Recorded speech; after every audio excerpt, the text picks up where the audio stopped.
Hello, mech fans. This is Duncan Fisher. Hold on firmly to your mana potions, fireballs, and familiars, because you are tuning in to your regularly scheduled episode of the First Circuit Podcast.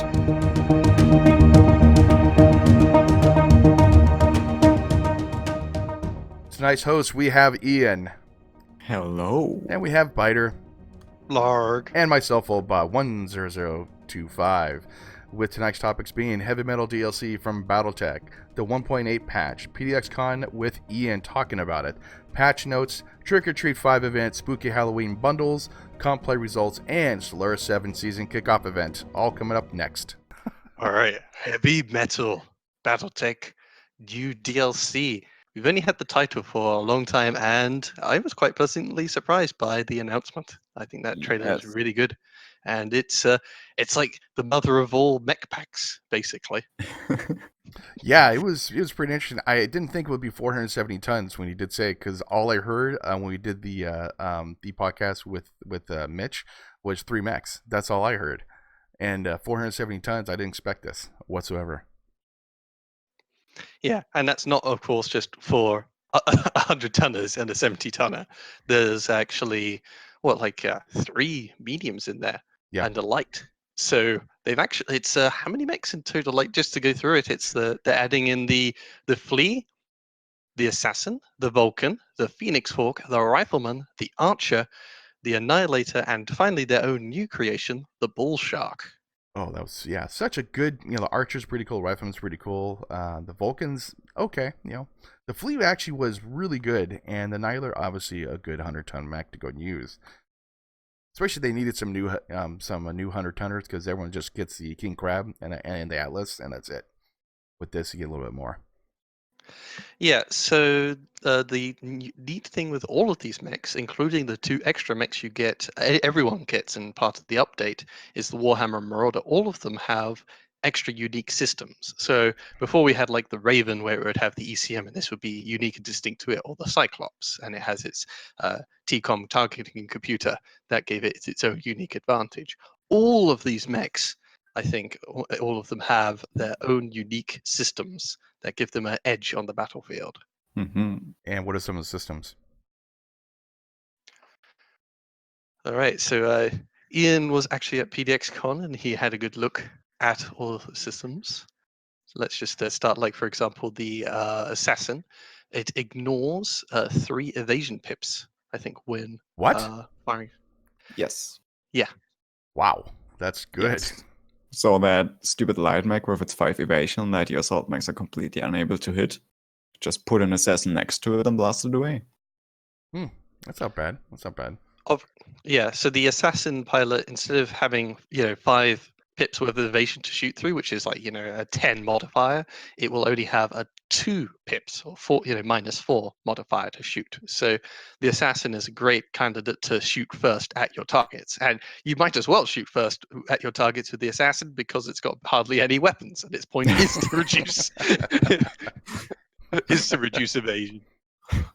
True. Well, we are looking at a stock with 3 assassin, though. No one's gonna run LM5s and SM2s on it. I get a question though, like I know, like, I use a lot of different mods for my mechs and everything, and to get these types of mechs before the new Heavy Metal came out. Have you noticed any types of differences as far as the Phoenix Hawk compared to the 3025 extended mod? For the Phoenix Hawk particularly, it was very accurate. You played the mech, shot twice, and the mech shut down. Oh, that's kind of exactly how the Phoenix Hawk works in the modded version. Yeah. What I was surprised by were both the Warhammer and the Marauder, both of which have more armor than the modded versions I've been playing with so far. Okay.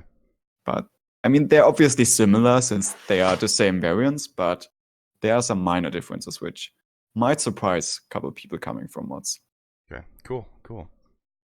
And I guess same goes kind of for those components, the new unique components for some of those mechs. A lot of things they do aren't particularly new if you've played modded, especially BattleTech has a lot of that stuff implemented in some way. But having it as this really easy to find and easy to use component certainly makes a difference, and especially opens up new possibility for modding in the future. Yeah, now the unique thing though with how the majority of the mechs in BattleTech, the vanilla game handles tech is like your target computer in the Cyclops. It weighs 0 tons and it's fixed. It takes up the head component slot, so you can't. Oh wait, no, I think it's actually no. It replaces it. Yeah. Yeah. Sorry. The Raven one is 7 tons. Like it actually does retain its weight, but I think a lot of the others, when at least Ian had a look at them, their tonnage listed was actually 0. Yes. Some taking like a lot of them are taking 1 slot, but some like on the Marauder take 3 slots in the left torso. Yeah, for example, the Flea has a total of 6 slots for 2 systems installed. Okay. You also have an infinite store of these very specialized tech in your in the Argo somehow, and Well, if if ever you're gets in- destroyed, you just replace it instantly. Yeah. Yeah. Let's just say all screenshots and all the material going off was the preview build HBS design for PDX-CON. So yeah, For the most part, though, this is how it has worked. Your Raven, for example, if its ECM ever got quitted out, if that even was possible, it would be you could repair it or replace it easy peasy. It wasn't something that you just lose forever, despite the time period we're talking about. Something like ECM or the electronic warfare equipment not being something you would be able to replace, being a big part of the law. But really, heavy metal is striding into what BattleTech was more sort of the feel of what they're going for, which is big, giant, high-tech, stompy robots. And it's not so much about the disempowerment fantasy of the succession wars. Yeah. Yeah. Now, also another thing too, they're actually having new weapon systems like an AOE weapon, and then also a kind of like a Tesla coil beam generator or something like that for like energy damage. So there are several new types of weapons that are coming out, new technologies, and hopefully it won't be screwed up like the ECM was for the first patch, like until the patch was, because you could cheese that like crazy. And also a mini campaign. Oh my god, which is really cool because it has a bounty hunter and the Black Widow of Witch Raccoons. So I'm kind of excited about this. This is actually going to be pretty cool. And what's the cost now? Is it still like $20? Yeah. It's 18 euro, I think, or $20. Obviously, if you've got the season pass for BattleTech, you're gonna get it for free on launch day. Yeah. Yeah. Well, But you've free. technically already paid for it. Yeah, At a slight already paid for it. discount. Yeah. Yeah. Yeah. True.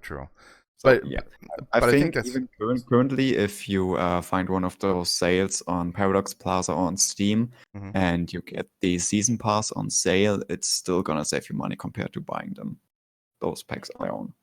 So basically, with all of the things out now, if you find the season pass on sale, I think this is still by far the best value. Mhm. Or alternatively, you could wait. For example, around Christmas, I think Paradox usually does one of their big in-game, in-store sales. So yeah, pick up all the DLCs soon. Yeah. For the amount of hours that I put into this game, it's well worth it. Or I could go to a bar for 10 minutes and spend the same amount of money. Basically. So I figure basically I get more time and effort in playing this game. Like I think I had like 500, 600 hours. 600 hours at a bar, that's literally going to be thousands and thousands of dollars for me to go sit at a bar and just drink and waste it compared to what this is. So much better deal, guys. Much better deal. Much better. I'm interested, of course, about how it will actually be implemented. So, Mhm. sure, there's new weapon systems coming out, but are they only available in, are they going to be on enemy mechs, for example? Will that radically change how you have to contend with your enemies? Or will you only be able to buy those new weapons at store? Or alternately, are they only appearing as a reward from flashpoints or the new flashpoints? I don't know. Those kind of That's things actually radically. a really good question. So the new weapons are part of the DLC, so you're only gonna get them if you purchase the DLC. Yeah. Leads me to believe that they're not gonna be put on the existing mechs. That would be my assumption. So the little mini campaign, what we can garner from preview text they talked about, it's going to feature the Wolf's Dragoons, some Wolf's Dragoons derelict ship floating through into the periphery, found in deep space, and that is my guess is where you find all this advanced or specialized tech, including eventually things like the bull shark. Maybe. Yeah. True. Since if we look at the Bullshark, of course, it is a classic periphery mech. 2 LBX-10 autocannons, 2 Ultra 5 autocannons, and 4 ER medium lasers. It's what you find on the battlefields. It's everywhere. Numerous Every numbers pirate band everywhere. has one. Every pirate band has one. Yes. Yes. It even has an artillery on its back, which is Interesting. yeah. Yeah, it's gonna be interesting. That can't be cheesed. Nope. Mm-mm. I also find it interesting for the Bullshark, since we're on the topic, to take a closer look at its design. Because it might, if you're familiar with clan tech, it might look familiar to some extent. And something that we noticed at PDX-CON really early, you can configure it basically exactly like a Mad Cat Mark II B. So that's my assumption where this mech is going to come from in the mini campaign. Wolves Dragoons do have a lot of ties, aren't they? Former clan? Yeah, they are former clan, and they took a lot of clan tech with them. Well, by clan tech, I mean they took a lot of really, really old Star League tech with them. Yeah. Because they believed it was so old, it would make them blend in. It'll be normal, like in the inner sphere. Yeah. Yeah, and then they had to leave basically all of their equipment behind somewhere outside the inner sphere because everything was brand new and would have completely made them stand out. Well, like it was kind of like interesting because Davion, a bunch of jump ships with 5 regiments of mechs that are pristine, brand new off the off the mech line. They pop up saying, "Hey, we're here to go ahead and become a mercenary." Like what the hell? 5 units? I mean, 5 regiments? Holy cow! Brand new mechs, brand new dropships, brand new jump ships, and everything. They're like, yeah, okay. So yeah, it didn't look suspicious at all. Yeah. And so they left at that point. They left behind a lot of stuff, including some warships slightly outside the inner which they went later to retrieve. And again, I'm assuming that's kind of where the Bullshark comes from. Probably some experimental in the early stages of the clans, maybe design, and the Wolf Dragoons took it with them. Yeah, that could be it. Yeah, true. Yeah, so it is most likely a lot of this advanced stuff, or at least particularly the Bullshark, is going to come in terms of a flashpoint and along with the special weapons that you get. Now, the bigger thing, though, is the Bullshark is, of course, a 95-tonner, and that is quite late game. Now, the way they've done the flashpoints, like, for example, Urban Warfare, was the first flashpoint that would appear, or one of the first ones that would appear, would be the one that gets you on the track to get the Raven. Because obviously, Raven, light mech, it makes sense to get that at the start. But it's a bit harder to, or at least it's interesting, what criteria will be required to unlock the this particular campaign. Like if you get it pop at the start, just like you get a Raven and then you use it to cheese your way to get a Bullshark, and at the beginning you've got ECM Super Bubble and a 95-tonner crushing all the lights and mediums on your career mode. Yeah, true. Or the flip side is, to enjoy this DLC, you may need to play through a huge amount of content until you're up to heavies and assaults, and the game arbitrarily decides to unlock the flashpoint. And the annoying thing, of course, with flashpoints is there's a time limit before the flashpoint expires, usually around a year in game, which means if you're not ready for it, you're not getting your Bullshark. You're not getting this content. Though flashpoints that you fail or that time out do have a chance to reappear, so you're not going to completely miss out on them. But it might take you a couple months longer before they pop up again. I mean, it does I've never failed or missed out. I always make sure to get there. Let me tell you, Bida, I've played RogueTech a lot recently, and when you have travel times up to 200 days and flashpoints only are around for 160 days, it's kind of difficult to catch them. Yeah. Makes sense. It does suck though that you the only time you get flashpoints are after the campaign. It'd be kind of nice if you actually had it during the campaign, and then then it will adjust to what you have. But it never did that though. But then again, I always feel like the campaign is more the new player entry into BattleTech, and experienced players are only gonna play the campaign once, maybe twice, and then do career mode because it's more fun. I don't know, Bishop Steiner, for what I was hearing, he did it about 9 times now. I mean, there are a lot of people. Actually, the thing with the patch, wasn't it last patch they said you could have flashpoints enabled for the campaign, or isn't that one they said they would appear in the future? Because that was a complaint people said about the story mode, that flashpoints were almost, career mode exclusive, Uh, relatively speaking. Not certain. I'm gonna look at the patch notes, and you guys continue on to the next. Yeah, thing. because sorry, it's just I recall people saying, you get to late game, you can do 5 skull missions in the campaign, and then flashpoints start appearing, and they're like 1 or 2 skulls because they're early game. Yeah. It's just the complete power imbalance. Like, it's much better to have the flashpoints appear if you want them during the campaign, during your run of the campaign, which makes a lot more sense. But yeah, as ever with these DLCs, we have to wait and see. The BattleTech is always a big sandbox, but the issue is actually trying to find the right way to include all this extra content in the Yeah. sandbox. Yeah. I think the direction of including unique equipment for the battle mechs is a good way to go to give them a lot more flavor. It's a bit Yes. like quirks from Mechwarrior Online, because the issue you have with BattleTech, the original vanilla that we have currently, is particularly if you look at 55 tonners, they all have the exact same engine size, and almost all of them have the exact same melee. So the only difference between something like a Wolverine and a Kintaro is how many jump jets it can take and what weapon hardpoints it has, and that's about it. Well, like some actually have quirks, though, like the Shadowhawk has extra melee quirks and stuff like that. Some of them do.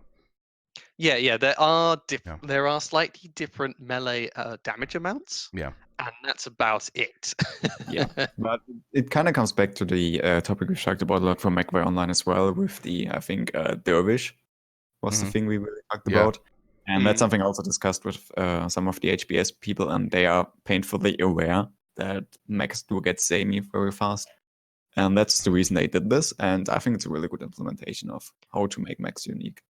And it Yeah. also helps save a lot of the mechs that they're introducing and making them actually something you would consider getting, rather than being an almost instant dismiss. Because As, mechs like- like the Flea, a 20-tonner, you already start with almost everything being heavier than that, or equivalent to it, like the Locust. So why bother with the Flea? Hmm. Oh, there's an assassin. It's got an SRM2, an LRM5, and a medium laser. That's a really bad amount of firepower, and spreading your weapon systems between, like having 2 tons of ammo just sitting around for 2 tiny launchers, is really dumb. Yeah. Yeah. But now it has even with mechs with really limited pod space, you can give them a really powerful quirk effectively and give them something unique to do on the battlefield. I've got a quick question for you guys. Half tons of ammo, is that a vanilla BattleTech thing yet, or is that modded only? Say again? It's not in vanilla BattleTech. You have to Okay. take only full tons of ammo. Okay. Okay. That's Because annoying. half tons is a great innovation that I wished even stock builds would learn about. Yeah. Yeah, but for example, the Phoenix Hug is one of the best examples of a mech that you usually would take under very rare circumstances only, because it's incredibly hot, it's incredibly squishy, it's only got it going for that it has that crazy amount of jump jets. Yeah. And now Phoenix Hug has something unique, which is focused around its jump jets, so that's really cool. Yeah, though I want to strip those jump jets so I can take some real weapons. Okay. Yeah, but then you lose out on its unique component completely. So what's the Yeah. okay, to wrap this up then, what is the 1.8 patch coming out? What is that, guys? So that BattleTech? the 1.8 patch for BattleTech is coming out at the exact same time as the Heavy Metal DLC, and this is available for all players. And the biggest thing to note here would, I think, just be the Warhammer and Marauder is coming to everyone. And those mechs will have their own unique systems as well. Yes. Do- And for me, the biggest thing, honestly, for 1.8 patch is BattleTech, HBS is finally giving us official mod support. So this little disclaimer all of the mods have, like modding is not officially supported by Hairpin Schemes. Yeah. Play at your own risk. Now they're doing an official mod support, which kind of sounds a bit grander than it actually is. Basically, they're including the BattleTech mod launcher into the BattleTech game. And presumably, although this part is not yet completely finished, or it wasn't at PDX-CON, you're gonna get some kind of in-game way to look for mods and download mods and enable mods. although it's still gonna be dependent on sites like ModNexus for you to download the actual files. So it's not gonna be Steam Workshop integrated. Oh, okay. But it will be a lot easier when you don't have to manually activate BattleTech Mod Launcher. Because right now, like, I have the issue where I'm doing the doing my campaign, and the new, like, every new patch comes out, I gotta jump through hoops just to get that mod, or wait for the mod to come out again. Yeah, well, basically, like, that's a general modding issue. That's not something official mod support is going to fix. But if you're a completely new guy, you played your first BattleTech campaign, and you were like, okay, I really need that half ton of ammo because it's driving me crazy that my mechs are so subpar. You can just jump on ModNexus, for example, download the pack, put it in your BattleTech folder, and it's gonna run, and you don't have to worry about how to enable mods and stuff like that. Okay. That's cool. That's the big thing we're gonna get for 1.8. Also, they talked a bit about the architecture for the game. So BattleTech has always been very open in terms of how to put in new stuff.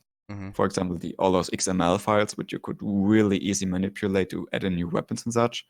They're looking at making stuff like the mech models for Unity Engine, making those more accessible. The actual game code where the calculations are done, making that more accessible and stuff like that. So for me, the biggest thing for 1.8 is the integrated mod loader and the more accessible code for the game. So, like, in essence, though, like, the Harebrained Schemes actually cares about what they're doing about the game and make it so much easier for modders to actually do different things for their game and for people to improve the game in itself, unlike some other game companies. Bethesda, unlike those guys who actually just want to just charge everything for everything and do some stuff like that. So actually, that is really cool. Like Harebrained Schemes did. I mean, they're actually caring. They care and they think ahead what they're doing. That is freaking awesome. Yeah. I mean, I love that. I love that they do that. That's why I don't care about spending money like on any games that they have.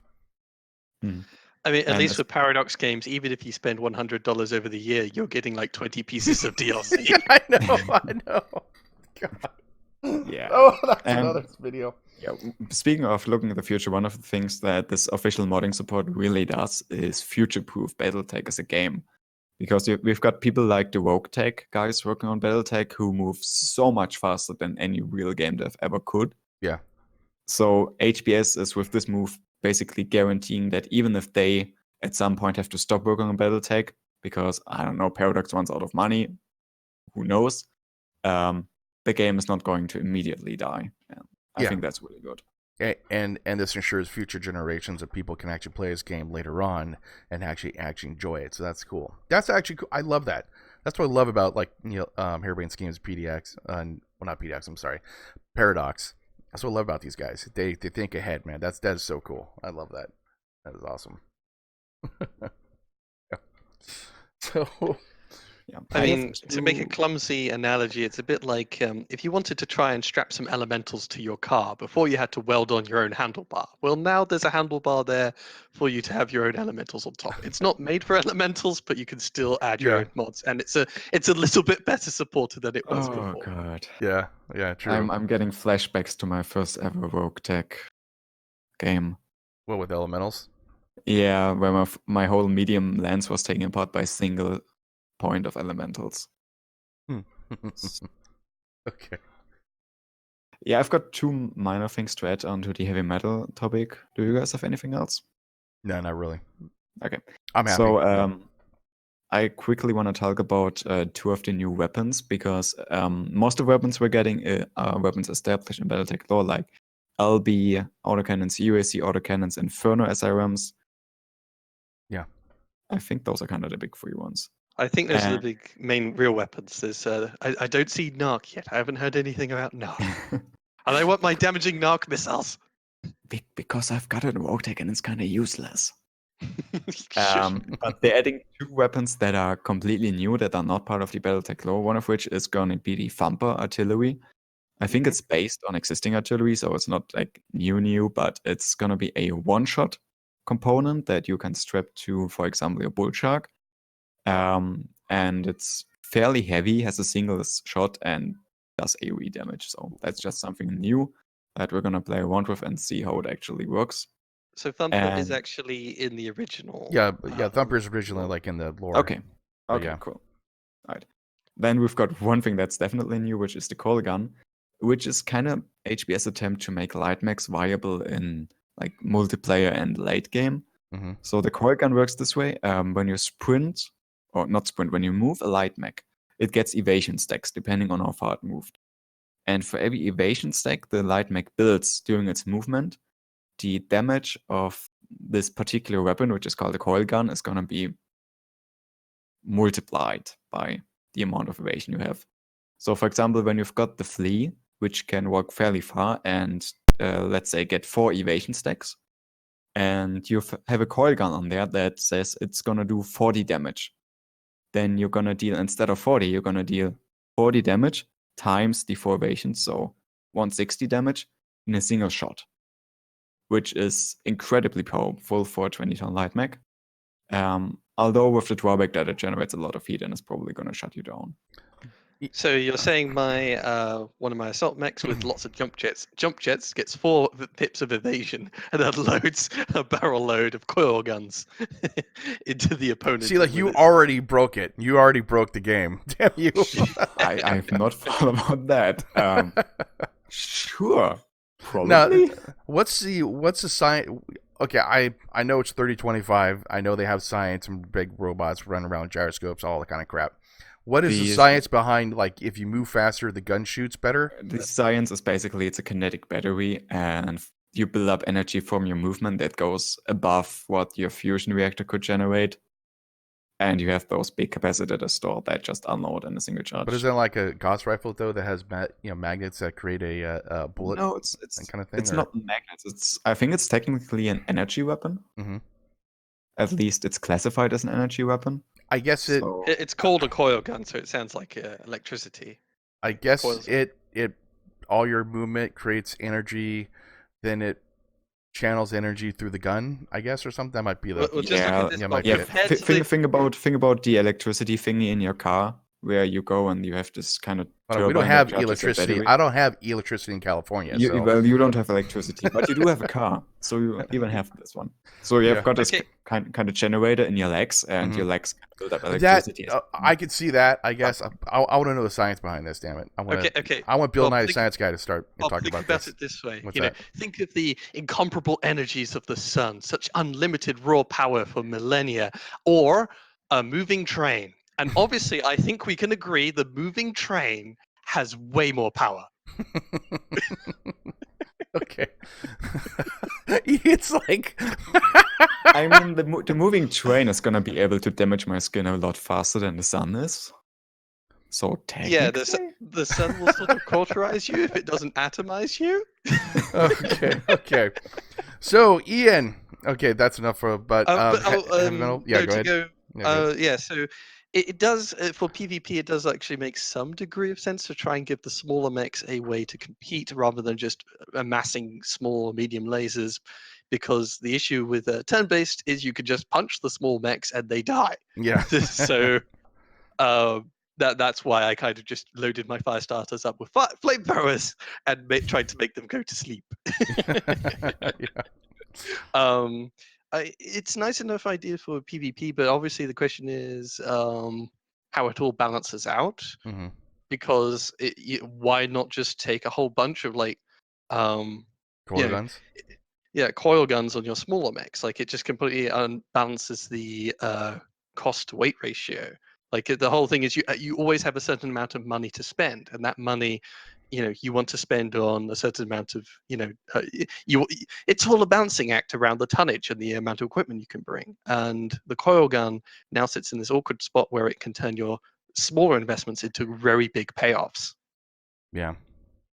I don't we'll see based once it comes out though, so it's not. Also, I don't want to if hopefully the enemy don't get lots of coil guns, because there'll be a pain. A lance of locusts attack my assault lance on the first turn. They all charge up and deal hundreds upon hundreds of damage, and it just feels absolutely ridiculous. It would be interesting. Never mind. Yeah, okay, I absolutely expect some balancing patches on that weapon. Yeah, it was. I think it felt a bit too strong in the preview we had on PDX-CON.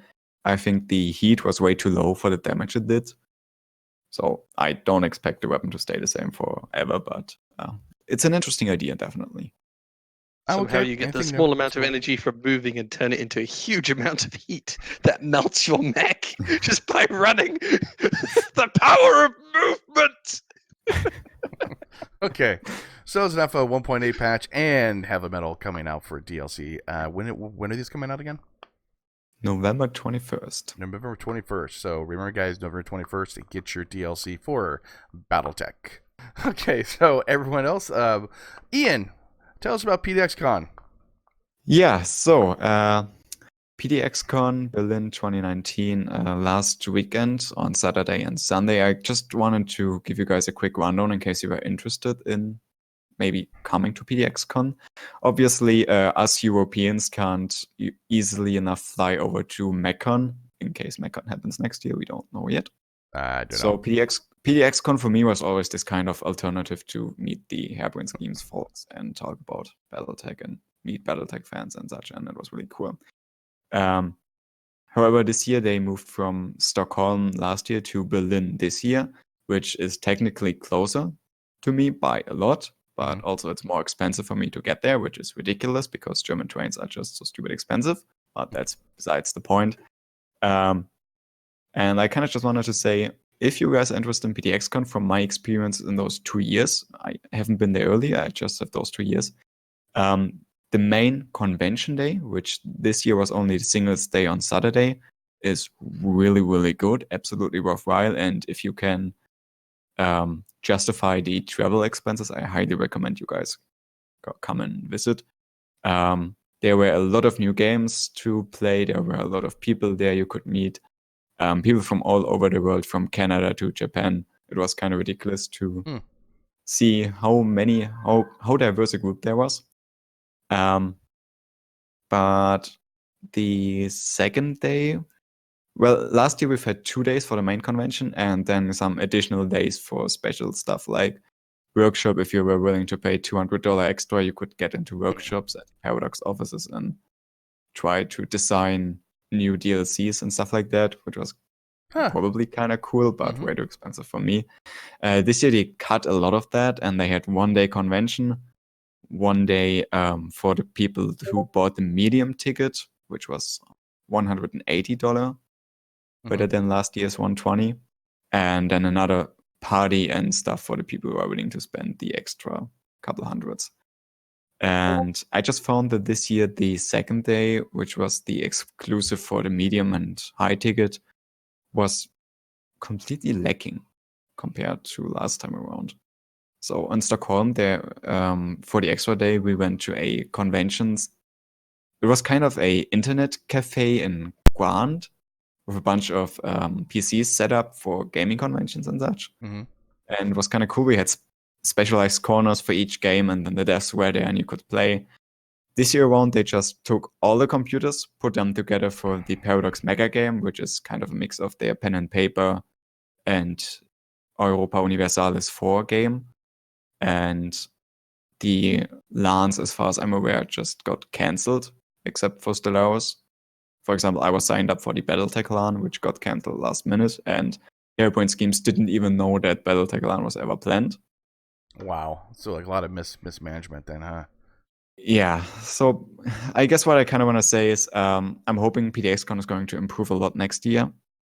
For me personally, I'm going to be most likely going to be there for the main day, but I'm most likely not going to get one of the upgraded tickets. And that's kind of the way I would recommend PDX-CON to everyone interested in Paradox and Paradox games.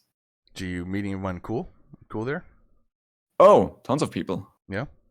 I'm just gonna, for those of you watching the video recording of this is my BattleTech art book, which I bought at PDX-CON. And I got basically all of Hairbrained Schemes to sign it. And that's kind of my personal highlight from PDX-CON. That's cool. That's cool. Nearly everyone from Hairbrained Schemes. Did you see Mitch there? Or Sorry. Yeah, obviously, Mitch was there. Jordan wasn't there for some reason, probably because he would have spoiled future projects, and they're just make sure he doesn't. Yeah. Mike McCain wasn't there, but we did have a lot of the designers, producers, and artists. So you could talk to them not just on the overall like management level, but you could actually talk to them about specific topics. For example, I had a fairly long conversation with the map designer for the Urban Warfare maps, and another long conversation with the woman responsible for the official mod support, and yeah, it was cool. Well, that's also, cool. Catalyst made a surprise appearance. Randall Bills was there, and some people I didn't recognize. So that was kind of cool. I got to meet Randall's hand and tell him how much money I spent on the clan Kickstarter. And he told me I'm crazy, but also that he really appreciated it. Yeah. That's cool, And one major shout out from Mitch to you guys. He said again that the interview we did here on the First Circuit podcast was by far the best interview he's had in years. Awesome. He told me to thank you guys for the amazing time, and if you want him back on, he would be up for it anytime. Oh, definitely have him on, man. He liked our lack of professionalism. Yeah. He enjoyed the fact that he could just talk about random crap and not have to deal with. Yeah. Yeah, it was, the best story he had was him talking to the guy of Sony in the middle of a sheep field full of sheep shit. I thought that was just amazing, and then him saying, "Hey, what's a polygon? what's this?" I loved it. That was the best story. One of the highlights I've had on PDX-CON was also going with Mitch on a cigar walk. Oh, really? Or rather a cigar acquisition walk, because he didn't bring any, so we went over to the next gas station to try and find some, I think some Jim Beam and a couple of cigars for him. Oh, that's cool, man. That's cool. That was fun. Yeah, Mitch is a pretty cool guy, man. Like he can make anything fun, man. He's a really nice guy. I like him. Where is Paradox based? Do you know? Stockholm. Yeah. Okay. Yeah, their offices until now were directly next to the EA DICE offices. So right in the middle of Stockholm. I think they moved, but they're still in Stockholm. I imagine they probably went to Germany because they wanted to try and do a bigger con. But as you said, there were logistical issues that they hadn't really sorted out. Yeah. So it's most likely that, either they're going to try and do the big con properly next time, or try and improve on next time, or try and do it closer to home and therefore have less issues. Okay. Hey, especially since after PDX-CON they did some major company event where they flew in literally everyone from all of their own studios to do a staff meetup in Berlin, and I can't imagine that being cheap. Yes. I mean, for me, my biggest interest is usually just the announcements they make. For example, heavy metal, we had nothing until PDX-CON, where Harebrained Schemes unleashes Pandora's box and actually shows us what the hell's been going on with this DLC for so long. One thing you noted down for PDX-CON, just they were trying to address some criticisms, like for Imperator Rome, I think it was. Yeah. Okay, sure. So if you guys followed Paradox or strategy games in general, you've probably heard about Imperator Rome, which was released, which was announced last year's PDX-CON and released 6 months ago. And the game was received terribly. Yep. The devs kind of thought it was a good game. And honestly, from the preview, I thought it was a decent enough game. It kind of felt like it discounted Total War Rome 2. And then the game released and Steam reviews became negative, which is the first time that has ever happened in Paradox history for a new game. I mean, usually Paradox actually does some good stuff, though. They usually do good stuff. They just kind of missed the mark. So from Paradox Rome, as an example, they had a major talk this year. So the Imperator Rome panel was less about the new stuff. It was more about what did we do wrong, where did we fail, and they kind of addressed the community feedback and criticism of the game. That's fine. It was pretty good. And they definitely did a lot of analysis, and I fully appreciate their effort into trying to understand why the community didn't like the game. And to kind of make up for it, they also gave away the next content pack completely free for everyone. Wow. Yeah. Also, every start. PDX-CON employee got the Vampire the Masquerade 2 for free. And one of the Solaris DLCs, so... Wow, they actually care about feedback about their game, unlike Fallout 76, where they say, hold my beer, let's make more mistakes. So that's actually pretty cool. See, basically, Harebrained Schemes and Paradox, I mean, those guys, I like those guys. That puts more confidence in me to purchase anything they have, because they actually say, "Hey, we screwed up, and here's some extra stuff. I'm sorry about this. We're gonna go ahead and fix this, and we want your feedback for this." And that's really cool. So if we're talking about the positive Mhm. thing, we kind of also need to mention some of the negative things around Paradox recently. Mhm. For example, they've announced a mobile, an Android game, or Android and iOS, I think, for Solaris, which turned out to be a copy-paste from one of those Chinese games, including art assets from Halo. Really? So that game got taken down really quickly by Paradox once the community pointed that out. But that was kind of a misstep that lost them some trust. And also one of their new games, Surviving the Aftermath, which is a survival colony builder. It's a fun game. I played it on console out of all things. It's a really relaxing couch game. Is gonna come to PC as an early access on Epic Games Store. Actually, I already saw it based on the Epic Store. It looks interesting. It looks interesting. The game is good. I like that they're doing the exclusivity deal specifically for early access. But on an Epic. So they're not putting the full game as an exclusive deal for Epic. They're just saying, okay, doing early access, we're presumably going to take Epic's money and put it on that store. But it's also like, if you buy the early access, you're going to get the game cheaper than the final release, which makes sense since you're putting your money, you trust Paradox. So you get kind of a discount. But if you buy it now to really test the game during its early access, you're going to have it on Epic Games Store, which means you're never going to be able to pull it over to Steam for the Steam Workshop integration. That's just something that's kind of annoying. For example, I'm not going to buy Surviving the Aftermath, not yet, because I really want that Steam Workshop integration. That's the one thing for me.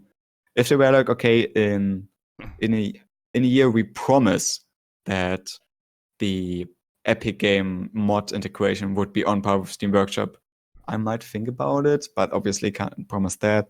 Or if they were like, if you really don't like Epic Games Store, we're going to give you another copy for Steam, then I would absolutely buy it, but I don't think that's going to happen. That's not happening, sadly. I mean, so far Epic hasn't. I haven't heard crap about any type of mod support or like anything else, and so like I don't think it's ever going to be to the example of what Steam Store does, because I know Steam Store is like boom, I can pop in like any type of mod I want to, and it's really easy to do.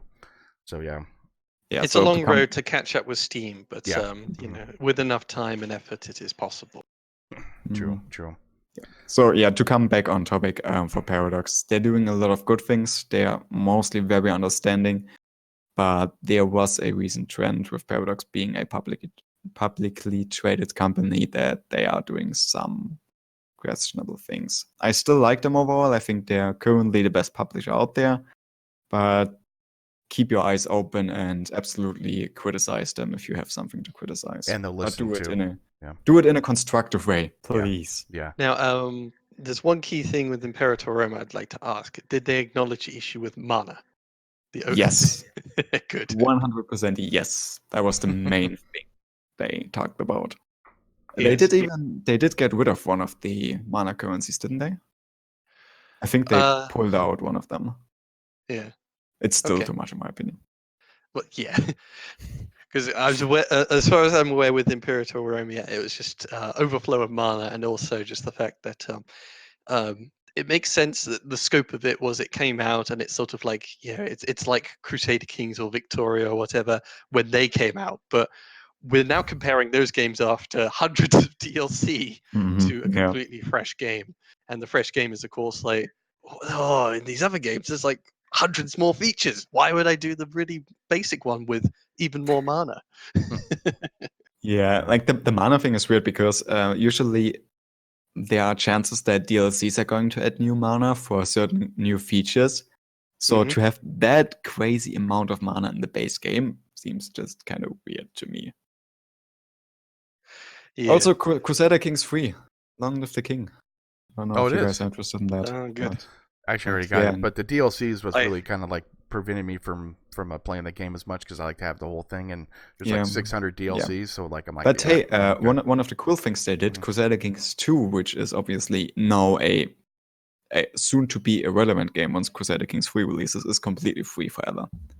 So you can pick up Crusader Kings 2 for $0 and play the game without any DLCs and quiet. Yeah, see. Yeah. If you're a masochist. Can you even get the horse to become a king in vanilla Crusader Kings 2? And to be fair, there are a lot of DLCs that are like 50 cents at this point if you pick them up during the periodic sale. So you can get the whole thing cheap, but it's still it's interesting. The problem with some of these games, particularly with their DLC model, though, is if you only get a couple of the DLCs or none at all, a lot of the patches fixing issues were done, obviously a lot later and for a fully modded game. Jeez. So it's a bit of a clusterfuck.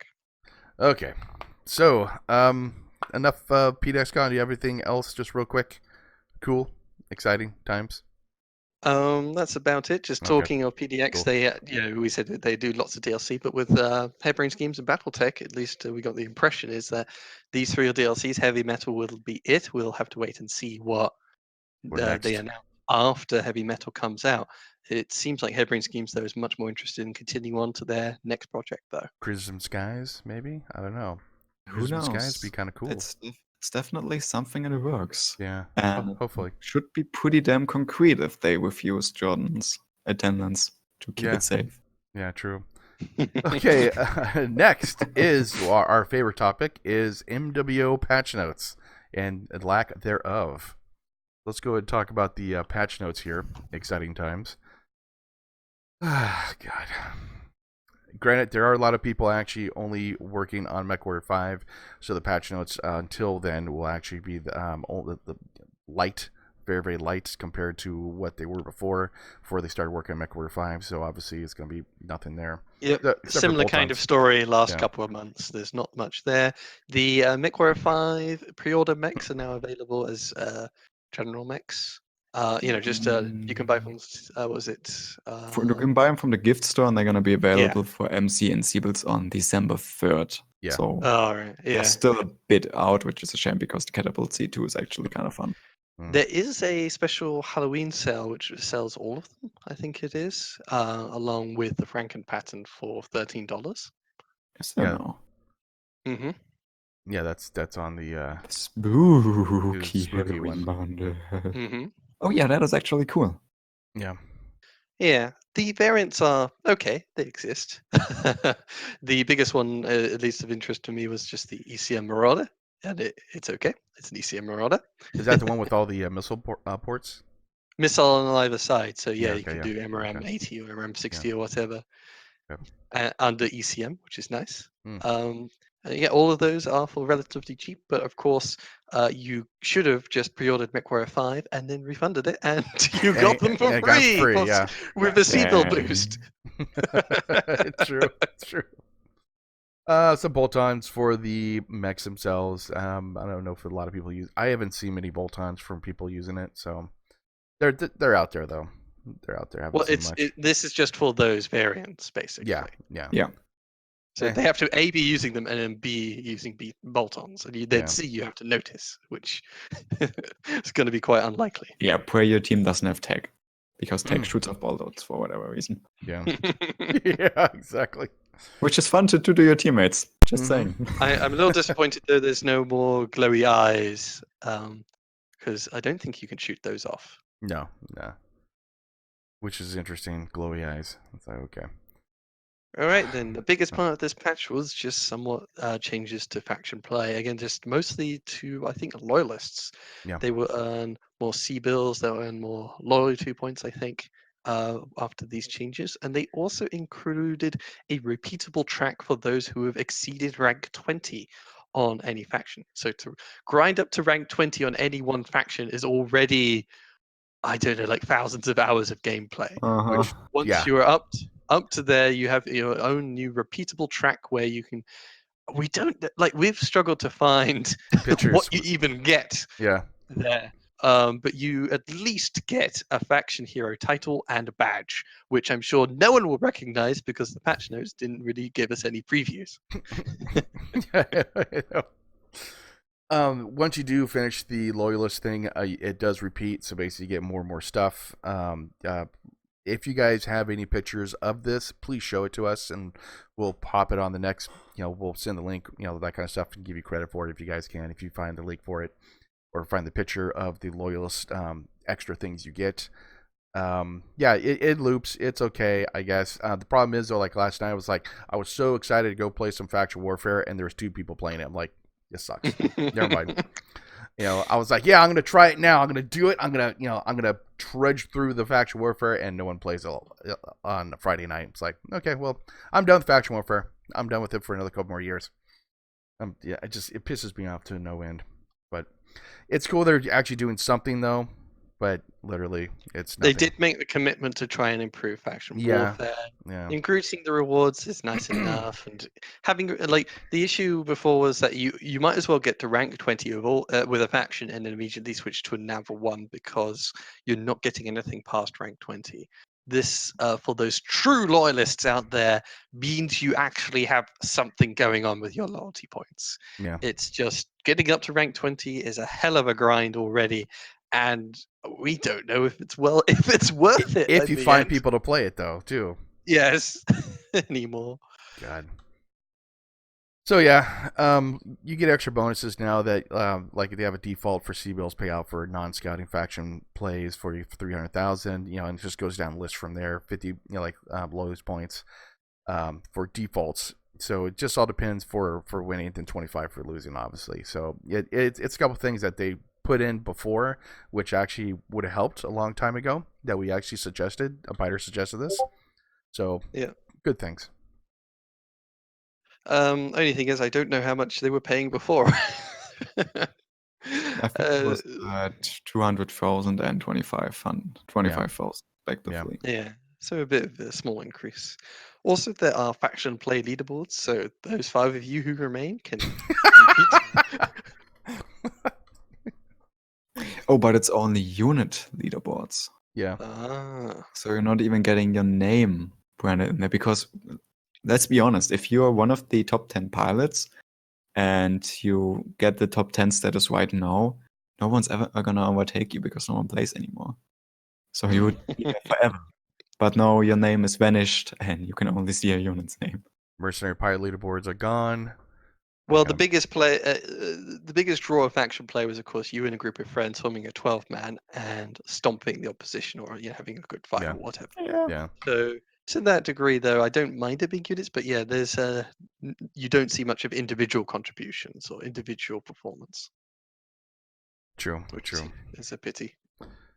In a comp play, now there were a lot of streamers that actually were doing comp play, and I highly, and that's actually cool. Like Pseudo, Nutty Rat, and those guys, and they were actually, helping comp play keep it going, and getting people to go play and everything. And kudos to those guys, man.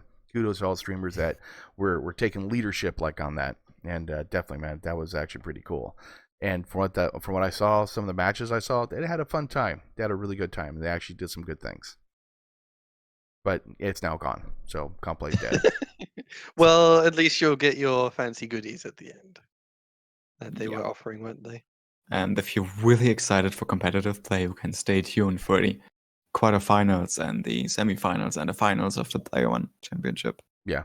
I have no idea when they happen, honestly. I'm not following along. Yes, they're gonna happen at some point soon. Solaris 7 features. If you just play the game, think about 100 people are playing it. You get 100 MC, 3 million C-bills, and 8,000 GXP plus Warhorn. So if you just walk on the match, you'll be part of the top 100. If you just walk in there. Yep. So just you and your friends, whenever there's a new event come out, it requires X number of headshots, a number of you can't shoot UAVs down, number of components destroyed. You can grind some there and also get some good rewards. We don't condone that, by the way, but you can do it. And one major improvement PGI did to this particular page. The back one for the rewards is black. It's no longer white. It's not burning my eyes anymore. Oh yeah, I know. Huh. Yeah, true. All right, and the big part of the patch notes was always the bugs and fixes, but this time there's just one, which is fixing a bug with save load system. But of course, Yay. yeah, of course, they only got like the janitor working on Mechwarrior 5 right now because everyone else working. I'm sorry, on Mechwarrior Online, not Mechwarrior 5, but everyone else working on Mechwarrior 5. So that's the reason why these patches are so lacking, I guess. That's definitely, yeah. Yeah. I think there is a little bit with like there is some work being put in, like the bolt-ons. At least Yeah, your art team yeah. has to just make sure there's no issues with the bolt-ons and the different geometry of the weapon loadouts. And the faction play, at least the repeating queue, that does require a little bit of work on the architecture side. So hmm there is work being done on it, but in the end, for the majority of us, there's very little change to the game. Which, I don't mind that, though, because I want MechWarrior 5 to succeed, because if not, we won't see another MechWarrior game for another about 20 more years. I'll be dead by then. So I want to actually make sure MechWarrior 5 succeeds as much as possible so another company can pick it up or do something else, or even PGI can actually do something better. So who knows? And that's what I want, basically. That's why I'm so excited about it. Speaking of At MechWarrior least 5, yeah. The game's gonna come out in 6 weeks, I think. Yeah. So I've seen some troll posts on Reddit teasing marketing and such, and I'm just gonna I forgot the word. I would like to urge you guys to keep an eye out in the next 2 weeks for the start of Mechwarrior 5 marketing. Hopefully. Just you wait. They're going to release those screenshots that have been on Discord. Yeah. And basically, what I'm hoping for, you guys, if you listen to this and you come across Mechwarrior 5 marketing, feel free to send it over to us in case we miss it. Yeah, definitely. Because please. I absolutely want to see what they do, but I'm not super convinced that they're going to have visible marketing. I hope they do. I mean, some of the market I've been seeing for like Borderlands 2 or 3, like what it's called, was genius. I mean, just absolutely genius of what they did. Some of the other markets for different other game systems, I mean, just gorgeous. And I really hope they actually do some good marketing, because otherwise it's, no one's going to be playing this game. Yeah. So yeah, if you guys find some good marketing or marketing in general, besides troll posts, let us know and we'll go check them out and then go from there, like pretty much. Okay, so what's next, guys? We got the we've got a spooky Halloween bundle, so there's an accompanying, what is it? Is it an event? Yeah, it's a company event. It was an okay event. It was there. Yeah, loot bags with always the best part of the last 3 months of the year is Halloween, Thanksgiving, and Christmas, because they have loot bags which give you some cool stuff, MC, GXP. Obviously during Christmas time you get a lump of coal sometimes, active premium time, blah blah. So it gives you some cool things to go ahead and have. I did the mistake of actually reading wrong, which I normally do sometimes, of where you have to get 250 match score, you accumulate. So if you get 150 one match, 100 that next match, you get a loot bag. So you get one loot bag every 250, but that's only going from October 3rd to November 4th. And they have phase 2, which I don't know why they do this. Can't they just add it in, basically, instead of actually for 7 days, you only have loot bags. Just have it all at once, instead of me marking my calendar saying, hey, on this day, I got to make sure I do 500 match score, you accumulate. I really hate that kind of stuff, but that's generally like what it is. And then phase 2, October 30th to November 4th, it accumulate up to 500 match score, including the 250. So you get more bags during that time. I guess more people playing or something. I don't know. I really don't know why they do the phases, because what it means is you have to start this event October 30th, and you only have that day and up to November 4th, so like 4 or 5 days to play those 50 to 100 matches. The first phase requires, I think it's it's not necessarily number of matches, but 500 match score is a good match. Yeah. So Yeah. you need 50 matches for that, and maybe if you're doing it at that rate, you might as well just wait, because the other one is the same total match score, 25,000 match score to earn each phase. So you might as well start when both phases are active, earn 25,000 match score, and you get your 150 loot bags. That's at least my reasoning. And that's 50 good games, or let's just say 75 or 100 games on average-ish.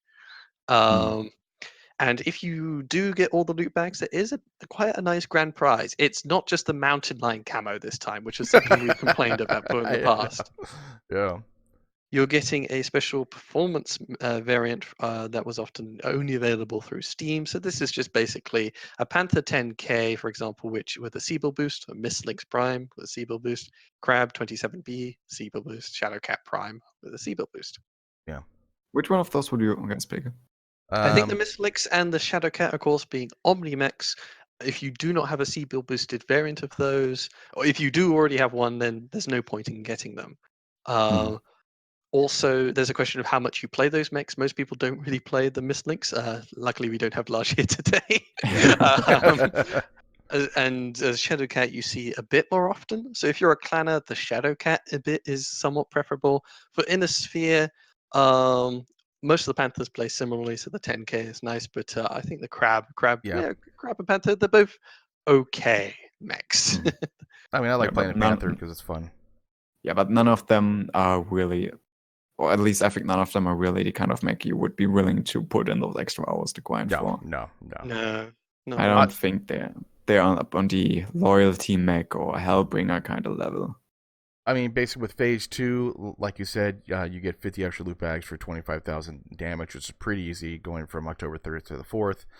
And then, if you play occasionally during Phase 1, you can get some loot bags. And then once you hit Phase 2, every 500 match score you do accumulate, you'll be getting, including the 250, like each one, that's 3 loot bags every time, then the total damage. So, I mean, if you play occasionally, and then you hit the Phase 2, go ahead and do that, because I just hate that stuff, man. I got better things to do. I got better crap to do in my life than sit here and, like, do my damn calendars, man. I just do it all at once. It's just so much easier. Make it easier. Make the game easier for people to play your game. I mean, Matt, you do a good job. Don't get me wrong, but make it easier, man. Bob, you could do it very simply. You go first day of the event, you complete the event. Boom, you're done. That's what I want to do. That's what I want to do, man. Because but you just do it on the first day for Phase 1 and on the first day for Phase 2. Yeah, exactly. And it's really easy. Yeah, do it easy, man. Easy. Make the game easier. What I found interesting with this loot bag event is since we didn't get any new mech packs recently, there are no bonus redeems for those, because those bonus redeems were usually the way I cheated my grand prize. Yeah. Because I couldn't be bothered to play that much. There are bonus redeems. There are bonus redeems this time, though, but they're not for mech packs, which is something new and interesting. If you buy the Spooky Halloween bundle, which we just talked about, for $13 for cool mechs, or you buy the 200 GSP bundle for, I just looked it up, it's $10 for 200 GSP. Interesting. Seen that one before. I mean, is that the Spooky Halloween bundle, like, what's in that thing? Yeah, let me go check here. So, I mean, if you're only talking about the number of bags you're getting out of it, let's just say a standard, regular mech pack. How much do you spend for the standard? It's like $20. $20, yeah, $20. Yeah, you're spending with both of these together is like $23 or so, isn't it? What's the first one? It's only a bit more than 10, wasn't it? Yeah, 13. It's $13 and $10. Yeah, you're spending, instead of $20 for 25 redeems, you're spending $23 and you get 50 extra redeems, which, at least in terms of redeems with bucks invested, is quite good. The Spooky bundle, though, is of course not that enticing if you already pre-ordered Mechwarrior 5. And the 200 GSP for me is really not worth it, because I already have thousands sitting in my account because I was mastering all the mechs before they changed the skill system. Yeah. Let's presume you don't have any GSP and you recently acquired some new mechs that you want to master. Do you think $10 for 200 GSP, which translates to 2 mechs and a tiny bit, is worth it? It's more tempting than it normally would be. Are we talking about a new person or a person like one of us? Well, let's say an experienced player, so the average Mechwarrior online player who has played the game over 6 years, but who's not the kind of hardcore player. So they've got mechs, but they don't have any skill points for those mechs. I would say probably so. It'll be good for the average to higher level tier guys, because you could just spend the points. Where they go. I have I have certain skill packages that I just go and do. This is all my stuff here. This is all my stuff here. But for a new player not knowing where to spend this, now we're in spend the skill points. It's better for them to actually kind of learn over time, get the experience that way, than actually just like, oh, I'm gonna put skill points in this in jump jet tree, type thing. It's not a good idea, for them to have that kind of stuff. As far as purchasing, that's just my own opinion, though. Yeah, I find it really difficult to assign a value to skill points because I don't really have anything to compare it with. I mean, what you're doing when you buy skill points, at least the mindset of why are you putting across that $10? Why are you giving that up? What value are you getting in return? Well, you're saving your own time. Instead of spending all this time with a mech that is unskilled, trying to skill it up and wasting lots of time, you just want to buy your mech, kit it up, and have it fully skilled and ready to go. In that way, you're buying the convenience, and it's totally up to the individual to see how much that convenience is worth. This convenience board is enough for 2 mechs. Is the time you'd spend to skill up a mech? It depends if you're getting the 2 times XP bonus, if you have premium time, etc., etc. But how long would you say it takes to skill up a mech? I would say it takes quite a while. It's really hard to say. Let's just say 5-10 hours. It's to skill up a mech fully. You're saving a lot of time. Let's say 1 to 2 skill points per match, depending on what you're doing, right? And every match is like 20 minutes or so. Yeah. 15, 5, 10. Was it 10 minutes? I think is the average. I mean, I had some that lasted a minute and a half, so I don't know. Yeah. But the average match, because they did release some numbers, or at least mention some numbers with how long matches. 6 minutes was the average. Yeah, 6 minutes. Okay, so I have to do some maths here. 6 minutes every match, 10 matches every hour, 2 skill points every hour to every match. Yeah. So 20 skill points every hour, and then you have 91 skill points to earn, which means you're spending 4-5 hours to fully skill up that mech. Yeah. And that's, of course... And that's if you're doing good and don't have queue times. Yeah, exactly. With modern queue times, double that, 10 hours. Wow. Damn. Shots fired. Oh, yeah. Yeah, true. So like 10 hours to skill up a mech if you're halfway decent and basically depending on, who's playing the game type thing. So yeah, it's more for convenience than anything else. Yeah, so you're spending $10 just on the conservative estimate to skill up 2 mechs, which is 10 hours of saved time. Where instead of having this crummy mech, you have a fully skilled out mech, and you could just be slightly more effective. That's actually 1 mech for 10 hours, so 20 hours, so 1 full day. Yeah. Yeah, 1 full day. I was taking the conservative estimate, but yeah. So in essence, 1 full day to spend $10. So what is your time worth? $10. Yeah. And we don't always have a full. You're not spending the whole 24 hours playing. It's going to be, across a week you spend 2 hours every night playing Mechwarrior Online. You're quite dedicated to the game. Yeah. That's 14 hours. That's enough. That's saving you a whole week's worth of playing, if not more. I guess, like you said, it all depends on how you like to spend your time. I know for me, I have no time. So like me, just to go purchase that for $10, just to get that and use it for 2 mechs, boom, I'm done. I know where the skill points go. I'm gonna go have fun and go play now. And that's actually a good investment. I mean, me personally, do you really think spending those $10 is gonna increase your fun by enough to make it worth those $10? Because right now, no. Right now, no. That's the problem. That's the main issue. About a year ago, sorry, go ahead. I personally really enjoyed, of course, skilling them up, through blood, sweat, and toil. Yeah. And that's why, even as I mentioned, after the skill tree changes, I sat on top of like 7,000, 8,000 skill points. And I haven't spent that many of them because I want to skill up all the mechs and experience the mechs, improving and growing, in the matches. And that's for me that's how I spend my time playing Mechwarrior Online. So spending GSP will make me skill up my mechs more quickly, but it also means I am more quickly going to shove them into the mech hangar so I can start skilling up the other mechs. True. Okay, so they have a sale with a bunch of mechs for IanDresarie and for clan mechs. They actually have a decent sale, pretty much everything 50% off. cockpit 50% items. off Demos. Franken patterns. Franken patterns, 50% off. Lots of people love those patterns. They're really nice. Yep. Again, don't get the permanent pattern for 750 MC. Just get a one-shot pattern for 75. Yeah, definitely. Oh, and I had mentioned glowing eyes, 50% off. So how much were they? Like 2,000 MC? They're like they're 1,000 expensive. MC or something. The Yeah. jack-o'-lantern, which I bought 2 of them actually for 375, like MC. I like that. That's actually pretty cool. Yeah, The amazing one. Yes, Yeah. I'm gonna. That's Let me actually quickly pretty cool. fire up Mechwarrior. I need to Yeah, buy that's some. actually pretty cool. That was a good one. I think bagpipes are on sale, I believe. No, actually they're not. But generally though, like the only one I liked as far as the warhorns was the jack-o'-lantern. So I bought 2 of those. One thing to note, of course, so the Trick or Treat loot bag event is going on, but there's also an event going along concurrently with it.